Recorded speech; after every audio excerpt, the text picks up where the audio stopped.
நம்மளுடைய நெய்வேலி இல்லை அவங்க பேர் ஃபஸ்ட்டு வந்து லிஸ்ட்டில் பேர் கொடுத்தவங்களுக்கும் இம்பார்ட்டன்ஸ் கொடுத்துருவோம்.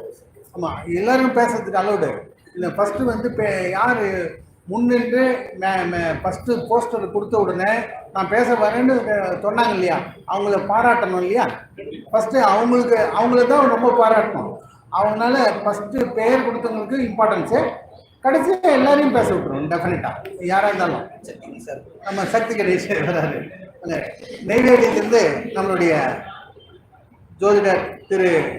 ஜோதிடர் சிகரம் செம்மல் சக்திவேல் ஐயா அவர்கள் வருகிறார். சக்திவேல் சொல்வார், சக்தி கணேஷ், சாரி சக்தி கணேஷ்.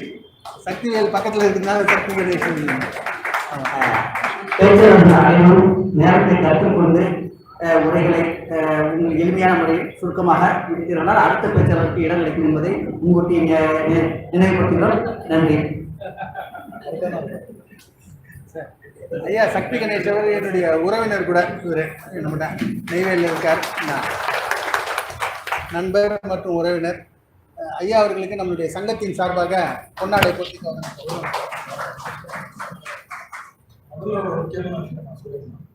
முதல்ல ஜோதிடர்களை ஒருங்கிணைப்பது என்பது மிகவும் கடினமான விஷயம். ஏன்னா ஒருவருடைய கருத்திற்கு எப்போதும் ஒரு முரண்பாடான கருத்துக்கள் கட்டாயம் இருக்கும். ஜோதிடர்களை ஒருங்கிணைப்பது என்பது ரொம்ப கடினமான செயல். அந்த மாதிரி எனக்கு இரு குருமார்கள், ஜெயராமன் ஐயா நெய்வேலி, உயர்திரு பி சின்னராஜ் ஐயா அவர்கள் திண்டுக்கல். இவங்க 2 பேரும் என்னுடைய குருநாதர்கள். அதுக்கு பிறகு அந்த குருஸ்தானத்தில் நான் பார்த்த ஒரே ஒரு நபர், குருவாக பார்த்த பிறகுதான் இவர் எனக்கு உறவினர்ன்றது. அடுத்து பாலா சார் தான். முதல்ல தான் தெரியும் எனக்கு. ஆமா, நானும் என் மனைவி வந்து ஒரு நிகழ்ச்சிக்காக வந்திருந்தோம். அப்ப சாரை பார்க்கறதுக்கு வீட்டுக்கு போனோம். அப்பதான் பேசிட்டு இருக்கும்போது தான் தெரியும். அதனால முதல்ல நான் அவர்கிட்ட ஒரு ஆசீர்வாதம் வாங்கிட்டு அவரை நான் கௌரவப்படுத்தணும். ஏன்னா ஜோதிடத்துறை என்பது மிகவும் அற்புதமான துறை. எல்லாரும் நம்ம நினைச்சிட்டு இருப்போம் ஜோசியர் அப்படின்னு, பெருமையா ஜோசியர்னு பக்கத்துல போட்டு. ஏன்னா குருவும் புதனும் உங்களுடைய சுய ஜாதகத்தில் பலமற்றவர்கள் இங்கே அமர்ந்திருக்க இயலாது. இன்னைக்கு என்ன நட்சத்திரம் சார்? ஆயில்யம். புதன் எங்க சார் இருக்கு? குரு வீட்டுல இருக்கு. அவ்வளவுதான் சார். இப்படிதான் ஜாதகத்தை சாதாரணமா பாருங்க, எல்லாருக்கும் புலப்படும். இதை சொல்லி நான் ஆரம்பிக்கிறேன். சார் முதல்ல நான் கௌரவப்படுத்தணும். நன்றி. சங்கத்தின் சார்பாக பொன்னாடை போட்டேன். Thank you sir.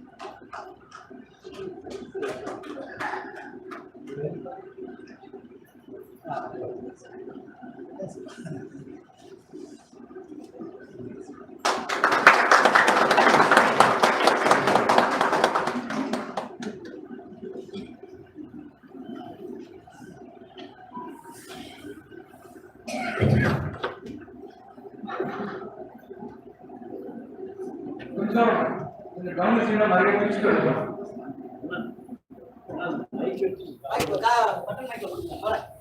நான் போட்டுக்கிறேன் சார். நெருக்கி வாய்ஸ் ஓகே.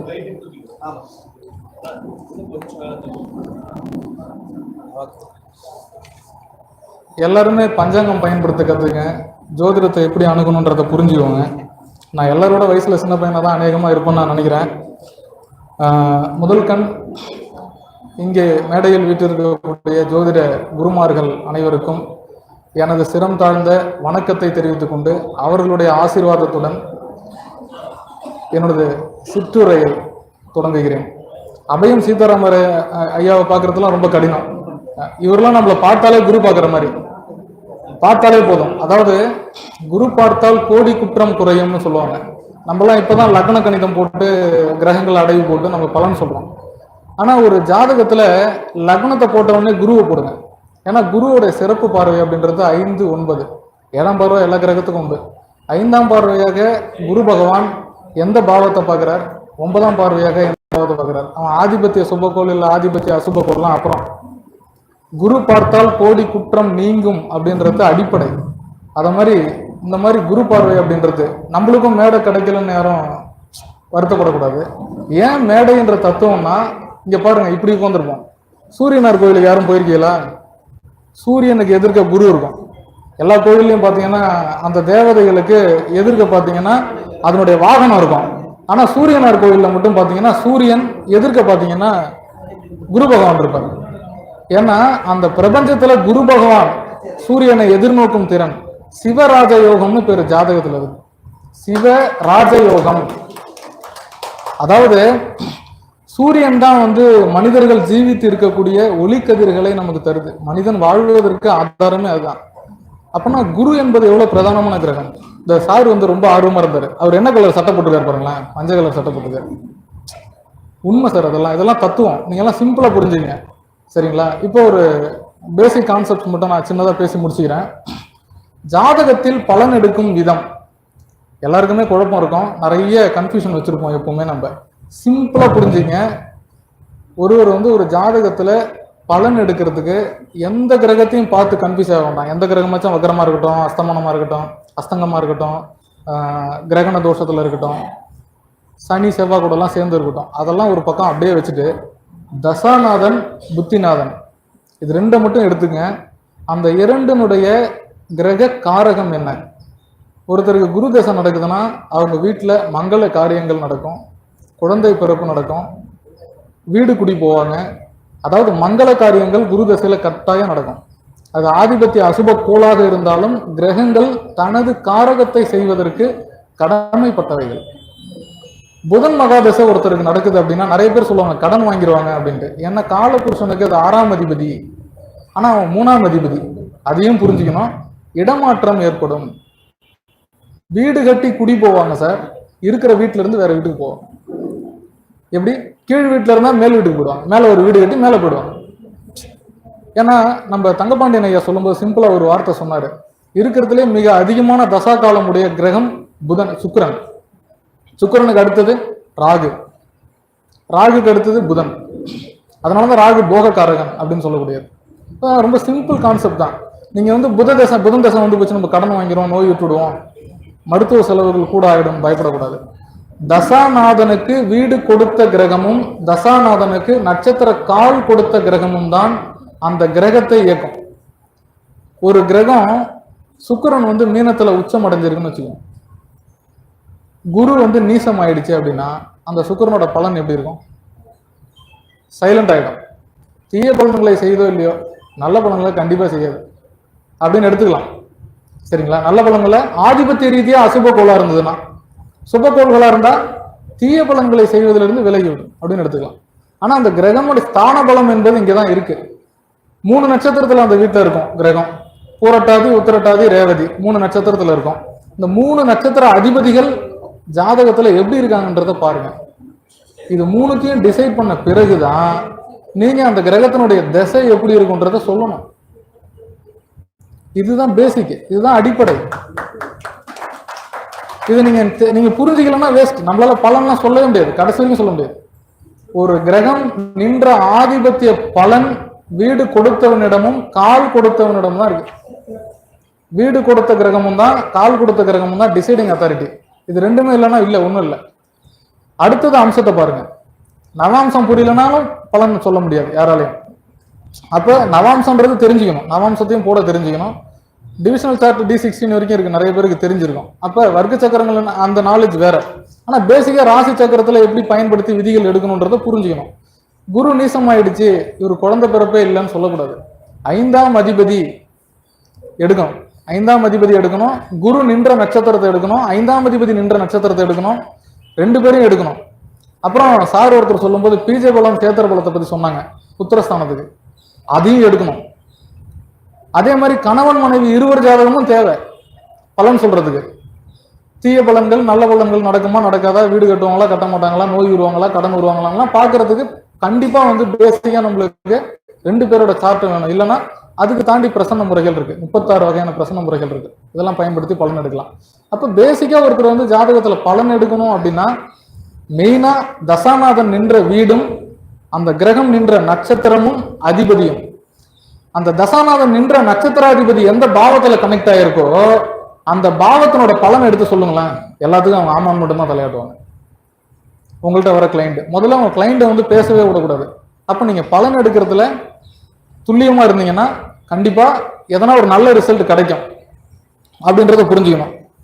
அடுத்தது வந்து பாவத் பாவம் அப்படின்னு ஒரு விதி இருக்கு. பாவத்துல் பாவம், இது எத்தனை பேருக்கு வந்து இதுல அனுபவம் இருக்குன்னு தெரியல. ஆனா பாவத் பாவ விதிகளை எல்லாரும் பயன்படுத்தணும். பயன்படுத்தி பார்த்தீங்கன்னா உங்களுக்கு நிறைய ரிசல்ட் கிடைக்கும். இப்போ உதாரணமா காலபுருஷ தத்துவத்தை எடுத்துக்குவோம். மேஷத்துக்கு 7ஆம் இடம் துலாம் இல்லையா, அது ரிஷபத்துக்கு 6ஆம் இடமா இருக்கும். ரிஷப லக்னத்துல யாராவது இருக்கீங்களா? இது ஒரு சின்ன ரூல். ரிஷப லக்னத்துல பிறந்தவங்களுக்கு காலபுருஷனுக்கு 7ஆம் இடம் 6ஆம் இடமா அமையும். ரிஷப லக்னத்துக்கு 7ஆம் இடம் காலபுருஷனுக்கு 8ஆம் இடமா அமையும். சிம்பிள். ரிஷப லக்னத்துக்கு 8ஆம் இடம் காலபுருஷனுக்கு 9ஆம் இடம். சரிங்களா? தந்தையால் ஏற்படக்கூடிய பிரச்சனைகள், மனைவியால் ஏற்படக்கூடிய பிரச்சனைகள், பெண்ணாக இருந்தால் கணவனால் ஏற்படக்கூடிய பிரச்சனைகள்ல அதிகமா அவங்க தான் பாதிக்கப்படுவாங்க. ரிஷப லக்னத்துல இருக்கவங்க எடுத்து பாருங்க. ஏன்னா அவங்களுக்கு பொருளாதார நோக்கம் அதிகமா இருக்கும்.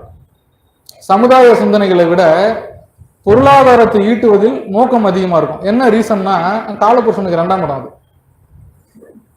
வருமானம், பொருள் தேடல்ல அவங்க நேரத்தை விரையும் செய்வாங்க. அதனால குடும்பத்தையும் விட்டுருவாங்க, நிறைய அவமானத்தை சந்திப்பாங்க. ஸோ அதை அவங்க மாத்திக்கணும், இப்படி புரிஞ்சுக்கணும். இப்போ உதாரணமா மேஷ லக்னத்துக்கு 6ஆம் இடம் என்பது கன்னி. அது எந்த பாவத்துக்கு 7ஆம் இடமா அமையுது? மீனத்துக்கு 7ஆம் இடமா அமையுது. மீனத்துக்கு 7ஆம் இடமா அமையுது. ஸோ இப்படி புரிஞ்சுக்கணும். அப்ப மீன லக்னத்துல இருக்கிறவங்க எல்லாருக்குமே எப்படி இருக்கும்? மனைவி எதிரியா? இல்ல, மனைவி சொல்படி கேட்கணும். சிம்பிள். 6ஆம் இடம் என்பது எதிரி மட்டும் அல்ல. புரியுதுங்களா? இப்படி புரிஞ்சுக்கணும் நம்ம. அப்பதான் அந்த இடத்துல ஒரு சேஞ்ச் கிடைக்கும். அப்ப பாவத்துல் பாவத்தை நீங்க கனெக்ட் பண்ணணும். ஒருவருக்கு 9ஆம் அதிபதி திசை நடக்குது சார், ஒண்ணு வேண்டாம், எந்த லக்னமா வேணா வச்சுங்க, எந்த லக்னமா வேணா நீங்க வச்சுங்க. ஒருவருக்கு 9ஆம் அதிபதி திசை நடக்குது அப்படின்னா 9ஆம் இடம் எந்த பாவத்துக்கு 12ஆம் இடமா இருக்கும்? 10ஆம் இடத்துக்கு 12ஆம் இடம். அப்பதான் அவன் தொழிலை மூடிடுவான். நல்ல விருத்தியா இருக்கும், தொழில் நல்லா இருக்கும், சேமமா தொழில் பண்ணிட்டு இருப்பான். திடீர்னு பாத்தீங்கன்னா கடையை மூடிடுவான், க்ளோஸ் பண்ணுவான். என்னன்னு தெரியாது. பாத்தீங்கன்னா 9ஆம் திசை நடக்கும். தாய்க்கு மருத்துவ செலவு செய்துட்டு இருப்பான். ஏன்னா அது 4ஆம் இடத்துக்கு 6ஆம் இடம், 4ஆம் இடத்துக்கு 6ஆம் இடம், 9ஆம் இடத்துக்கு 8ஆம் இடம், லக்னத்துக்கு 4ஆம் இடம். 4ஆம் அதிபதி புத்தி நடக்குது ஒரு ஜாதகம் இருக்கு அப்படின்னா 5ஆம் இடத்துக்கு 12ஆம் இடம். பூர்வ புண்ணிய சுத்தாப்பு தான் வைப்பான். ஒருத்தன் கேட்பான், சார் எங்க ஊர் சொந்த இடத்துல வந்து நிலம் இருக்குன்னா விற்கலாமா, வீடு விற்கலாமா அப்படின்னு கேட்பாங்க. அப்ப நீங்க எப்படி பதில் சொல்லணும்னா, 4ஆம் இடத்தோட டச் ஆகி அதான் கிரகம் திசை நடத்துதுன்னா அந்த இடத்துல விரயம் ஆகும். அப்ப நீங்க பதில் சொல்லலாம் அதுக்கு. 5ஆம் அதிபதி புத்தி நடக்குது, திசை நடக்குதுன்னா உத்தியோகத்தை ரிசைன் பண்ணுவான், வேலை செய்யறது வெளியே வந்துருவாங்க, ரிசைனேஷன் கொடுத்துருவாங்க. ஏன்னா திரிகோணாதிபதி புத்தி தானே நல்லா இருக்கும்னு சொல்லிடக்கூடாது. சார் வேலை எதனா மாறினீங்களா, வேலை எதனா ரிசைன் பண்ணி நான் கேட்டு பாருங்க, ஆமான்னு சொல்லுவான். ஏன் அப்படின்னா அது 6ஆம் இடத்துக்கு 12ஆம் இடம்.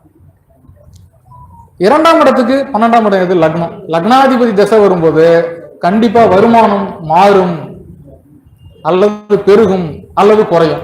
எப்படியோ நான் ஜாதகத்தை பார்த்து தான் டிசைட் பண்ண முடியும். இதுதான் பாவத் பாவம். பாவத் பாவம் சொல்லும் போது உங்களுக்கு நேர்மறையான தசாபலங்கள் நடக்குதுன்னா உங்க உறவினர்களுக்கு எதிர்மறையான தசா புத்தி நடக்கும், தசாபலம் நடக்கும். அதான் 9ஆம் அதிபதி புத்தி நடக்குது, தசை நடக்குதுன்னா அம்மாவுக்கு மருத்துவ செலவு. 4ஆம் இடத்துக்கு 6ஆம் இடம், 9ஆம் இடத்துக்கு 6ஆம் இடம் எது சார்? 9ஆம் இடத்துக்கு 6ஆம் இடம் என்னது? லக்னத்துக்கு 12ஆம் இடம். 12ஆம் இடத்துக்கு புத்தி நடந்ததுன்னா அப்பாவுக்கு மருத்துவ செலவு. புரியுது? சின்ன சின்ன கான்செப்ட் தான், பாவத்துல் பாவம். இதை நீங்க புரிஞ்சுக்கணும். ரொம்ப ஈஸியா நீங்களே சாதாரணமா உட்கார்ந்துட்டு இருக்கும்போது கனெக்ட் பண்ணி பார்த்துக்கிட்டு என்ன டிராவல் பண்றீங்க அப்படின்னா அந்த சிந்தனையை மொத்தத்தையும் அந்த 12 ராசியிலையும் 27 நட்சத்திரத்திலையும் கனெக்ட் பண்ணுங்க. அப்படியே புரியும். எதனா ஒரு ரிசல்ட் நம்மளுக்கு கனெக்ட் பண்ணிட்டே இருந்தீங்கன்னா சொல்ல புரியும். இப்போ நம்ம சாப்பிட போறதுக்கு முன்னாடி அபயம் சீதாராமன் ஐயா கிட்ட போயிட்டு நான் போயிட்டு ஆசீர்வாதம் வாங்கினேன். உன் நட்சத்திரம் என்ன தம்பின்னு கேட்டாரு. அவரு சொல்லும் போதுதான் எனக்கு அது புரிஞ்சுது. சதயம் 4 என்னோட நட்சத்திர பாதம். சதயம் 4 கும்பத்துல எத்தனாவது பாதம் அது அப்படின்னாரு. 6வது பாதம். புரிஞ்சுங்க, எல்லாருக்கும் புரியும். 6வது பாதம். 6வது பாதம் அப்படின்னா சதயம் 4ன்றது அம்சத்துல எங்க வரும் அப்படின்னு கேட்டாரு. சதயம் 4ன்றது அம்சத்துல மீனம் வரும் இல்லையா? சதயம் 4ன்றது கும்பத்துல 6வது பாதம். கும்பத்துல 6வது பாதம் போட்டோம்னா 6வது பாதம் எங்க போய் நிற்கும்? மீனத்துல. 6வது பாதம் எது? ரேவதி 1. ரேவதி 1ன்னா அம்சத்துல எங்க போவோம்? கன்னிக்கு போவோம் இல்லையா? தனுசுக்கு போவோம். போராடம் 2ல அது எண்ணி அப்படியே அதை கனெக்ட் பண்ணி சொன்னார். இந்த 3 கிரகம் தான் உனக்கு வந்து உன் வாழ்க்கையை டிசைட் பண்ணும். ரொம்ப அற்புதமா எக்ஸ்பிளைன் பண்ணாரு. ரொம்ப சிம்பிளான கான்செப்ட் அது. ஆனா பாக்குறதுக்கு பெரிய லாஜிக்கா தெரியும்.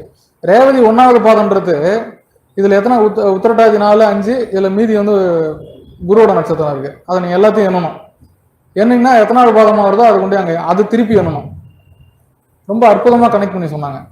ஸோ ஒருவருடைய செல்வ நிலையை எப்படி ஆய்வு பண்ணணும் அப்படின்றதுக்கு இது சார் சொன்ன ஒரு ஆதாரம். இது செல்வ நிலையை ஆய்வு பண்றதுக்கான அமைப்புகள் இதெல்லாம் 2 6 10 அர்த்த திரிகோணம் ஒருவருடைய ஜாதகத்துல எல்லாருக்கும் தெரியும். தர்ம திரிகோணம், அர்த்த திரிகோணம், மோட்ச திரிகோணம், காம திரிகோணம்னு சொல்லுவோம். எல்லாருக்கும் இதெல்லாம் தெரியும்.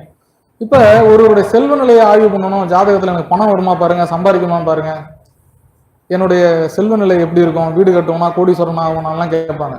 2 6 10ஆம் அதிபதிகள் தசா காலம் வந்ததுன்னா அவங்களுக்கு செல்வம் ஏதான ஒரு வழியில வரும், கண்டிப்பா வரும். பணம் சம்பாதிப்பதற்கான அமைப்புகள் கட்டாயம் ஏற்படும். இது இல்லாம நிறைய பேர் வந்து பரிகாரங்கள் அப்படின்ற பாயிண்ட் உள்ளார போறாங்க.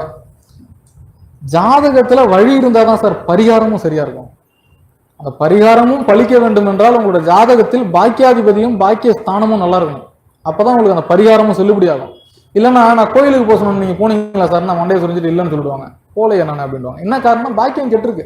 யாராச்சும் பிடிச்சி தரன்னு இழுத்து தான் போகணும். இப்படி புரிஞ்சுக்கணும் ஜோதிடத்தை. 2 6 10ஆம் அதிபதிகள் 2ஆம் அதிபதியின் நட்சத்திர கால்களிலோ லாபாதிபதியின் நட்சத்திர கால்களோ ஏதான ஒரு கிரகம் நின்று திசையை நடத்துச்சு அப்படின்னா கண்டிப்பா அவன் செல்வம் தான். கண்டிப்பா செல்வம் தான்.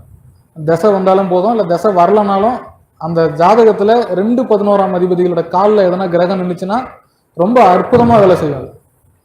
கண்டிப்பா இருக்கும். நீங்க பாருங்க, எந்த ஜாதகத்துல கனெக்ட் பண்ணி பாருங்க. சரி 2 11ல எனக்கு எந்த கிரகமும் திசையை நடத்தல அப்படின்னா இன்னொரு பாயிண்ட் எடுத்துங்க. இந்து லக்னம் அப்படின்னு யாரும் கேள்விப்பட்டிருக்கீங்களான்னு தெரியாது. இந்து லக்னம்னு ஒரு அமைப்பு இருக்கு. அது எப்படி கணக்கீடு பண்ணணும்னு சிம்பிளா சொல்றேன். உங்களுடைய ஜென்ம லக்னத்திற்கு 9ஆம் அதிபதி, சந்திரன் நின்ற வீட்டிற்கு 9ஆம் அதிபதி, 2 பேரும் எடுத்துக்கணும். இதுக்கு வந்து கலா பரிமாண எண் அப்படின்னு இருக்கு. நீங்க 12 கட்டம் போட்டுக்கிட்டீங்கன்னா அந்த கலா பரிமாண எண் எப்படின்னு நான் சொல்லுவேன். சூரியனுக்கு வந்து 30, சந்திரன் வந்து 16, புதன் வந்து 10, சந்திரன் வந்து சுக்கிரன் வந்து 12, புதன் வந்து சார் பாத்துங்க. நீங்க வந்து யூடியூப்ல பார்க்கலாம், கிடைக்கும். இந்து லக்னம் கிடைக்கும். கலா பரிமாண எண் வந்து நீங்க நெட்ல பாத்துங்க, நெட்ல கிடைச்சிடும். இந்த கலா சாரோடதுல இருக்கும், என்னோடதுல இருக்கும். இந்து லக்னம் போட்டு இப்ப சமீபத்துல தான் போட்டிருக்கேன், 2-3 நாள் முன்னாடி தான். சார் சொல்றாரு பாருங்க சார். அதாவது யூடியூப் வந்து எதுக்குன்னா இந்த தளத்துல இவ்வளவு செய்தி எல்லாம் கிடைக்கிறது ரொம்ப கஷ்டம் சார். அதாவது மூல நூல்கள் வந்து யாராவது ஒரு 4 புத்தகம் பேரை சொல்லுங்க. இப்ப சார் ஒருத்தவங்க பேசும்போது சொன்னாங்க, இதுக்கு முன்னாடி சக்தி, இது நம்ம இவர் தான் சொன்னாரு, தங்கபாண்டியன் சார் சொன்னாரு. அதாவது கீழ்வளவு சுப்பிரமணியன் சார் ஒரு புத்தகம் ஜோதிட அரசுன்னு உண்டு. ஜோதிட அரசு இன்னும் அது இப்ப புத்தகம் ஸ்டாப் பண்ணிட்டாங்க, அது இல்லை இப்போ. பால ஜோதிடம் சி சுப்பிரமணியம் மதுரை, அவர் இப்போ ஹீஸ் நோ மோர். இதெல்லாம் வந்து அற்புதமான புக் சார். இதெல்லாம் எடுத்து அதிலே போதும். மூல நூல்கள்லாம் தேவையில்லை. இப்ப நான் ஒரு பாடல் சொல்றேன், எத்தனை பேருக்கு புரியுதுன்னு பாருங்க. கண்ட கோணத்ததிபன் கலங்கமே இல்லாமல் கருதிய நல்லோர் மனை வீற்றிருக்க எந்திக்கிலும் சேனை பெற்று புகழுடன் வாழ்வான் என்று உரைத்திடன்றான். கண்டம்னா 1 4 7 10, கோணம்னா 1 5 9. இந்த கிரகங்கள் மட்டும் போதும் ஒரு ஜாதகத்துக்குன்னு சொல்றாங்க. அதை ஆய்வு பண்ணணும். கலங்கமே இல்லாமல் அப்படின்ற ஒரு வார்த்தையில எவ்வளவு விளக்கம் இருக்கு தெரியுமா? அஸ்தங்கம் அடையக்கூடாது, வக்கரம் அடையக்கூடாது, கிரகண தோஷத்துல இருக்கக்கூடாது, நீசம் பெறக்கூடாது. இத்தனை அமைப்புகள் சேர்ந்தது கலங்கமே இல்லாமல். பாவர் பார்வையில் இருக்கக்கூடாது, சனி சேவா பக்கத்துல இருக்கக்கூடாது. இவ்வளவு விஷயங்கள் இருக்கு. அப்போ ஒரு ஜாதகத்தை எடுத்தோம், ஒருத்தர் போடுறாரு சார் விளம்பரத்துல, ஒரே நாளில் ஜோதிடர் ஆகலாம். எப்படி சார் ஆக முடியும்? எவ்வளவு விஷயம் இருக்கு, வாய்ப்பே இல்லை சார். 2006ல முதல்ல நான் வந்து ஜோதிடம் படிக்க ஆரம்பிச்சேன். பத்திரிகை மூலயமா ராசி பலன் மேஷம் அப்படின்னு படிச்சது 2006 2005 வருஷத்துல. குருநாதர் காலடியில அவர் எப்பரா யாருக்கும் பலன் சொல்லுவாருன்னு முடிச்சுட்டு உட்காந்துருப்பேன். நான் அவர் பேசும்போது பார்த்தீங்கன்னா அவர் வெத்தலைப்பாக்கு போடுறாரு. நான் வெள்ளை சட்டை போடுவேன், சட்டை செவப்பாயிடும். அவர் பேசியே என் உடம்புலாம் செவப்பாயிடும். இப்படி பார்ப்பாரு, கோடி சொல்லணும் சர்டிஃபிகேட் நேம், கோடி அந்த தசாபுத்தி எழுதுனாரு. கீழே பார்ப்பாரு, கீழே பார்க்கும்போது அந்த எச்சில் விழுவோம். அந்த எச்சில் தான் அந்த ஞானம். ஜோதிடத்திற்கென்று உள்ள குருமார்களை தேடுங்க சார், தேடிக்கிட்டே இருங்க. ஜோதிடர்னு சொல்றதுல தப்பு நினைக்காதீங்க யாரும். ஜோதி இடர் ஜோதி என்றால் சார் சொன்னாங்க, கொஞ்சம் சார் பேசும்போது சொன்னாரு, நவகிரகமுத்திரன் சார் பேசும்போது சொன்னாரு, ஜோதி என்றால் ஒளி, இடர் என்றால் துன்பம். உங்களுடைய துன்பத்தை கலைந்து ஜோதியாக மாற்றுபவன் தான் ஜோதிடர். நம்ம கிட்ட வரவங்களுக்கு பாசிட்டிவ் ரிசல்ட்ஸை சொல்லி கொடுக்க கத்துங்க சார். யாருக்குமே நெகட்டிவ் நடக்காது. நேற்று என்ன வந்து ஒரு பொண்ணு 6 மாசம் 5 மாசம் கன்சீவா இருந்தது, உட்காந்து அழுதுபடியே உட்காந்துருந்தது.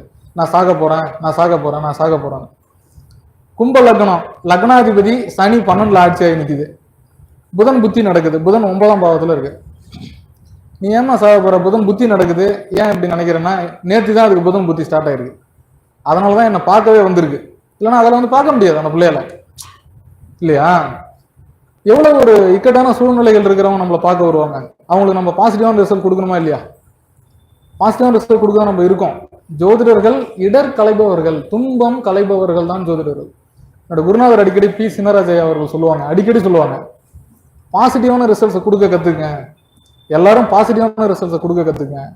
மேக்சிமம் பேசி பழகுங்க. சித்திரமும் கைப்பழக்கம், செந்தமிழும் நாப்பழக்கம், வைத்ததொரு கல்வி மனப்பழக்கம்.